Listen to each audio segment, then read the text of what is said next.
લોકમેળા સંદર્ભે આપને કહું તો જે જગ્યાએ રાજકોટ સિટીનો મેઇન લોકમેળો વર્ષોથી યોજાય છે તે રેસકોર્સનું ગ્રાઉન્ડમાં અમારું તમામ નેટવર્ક અમે 11 kV સાઇડનું અંડરગ્રાઉન્ડ કરેલું છે.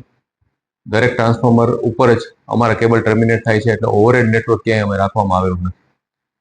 ત્યારબાદ આ વખતે અમે વિશેષ એ પણ ધ્યાન રાખેલું છે કે આપને ખબર હશે કે લોકમેળાની આજુબાજુના 500 થી 700 મીટરના એરિયામાં લોકમેળાના એપ્રોચ રોડ ઉપર પાર્કિંગની વ્યવસ્થા ના હોવાથી માણસોને વાહન સાથે જવા દેવામાં આવતા નથી. તો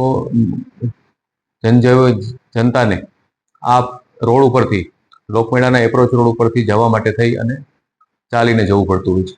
અમે આ વખતે એ પણ ધ્યાન રાખ્યું છે કે આ જે પર્ટિક્યુલર એરિયા છે પેરીફરીમાં 500-700 મીટરનો, એનું પણ મોટાભાગનું નેટવર્ક અમે 11 kV સાઇડનું અંડરગ્રાઉન્ડ કરેલું છે, જેથી કરીને આટલી બધી વિશાળ જનમેદની જ્યારે ભેગી થતી હોય ત્યારે કોઈ સેફટી રિલેટેડ ઇસ્યુ ના થાય. એટલે આ વખતે અમે બધા પ્રિકોશન રાખ્યા છે, જેથી કરીને આપણે રાજકોટની જનતા લોકમેળાનો ખૂબ આનંદ માણી શકે અને સલામતીપૂર્વક આનંદ માણી શકે.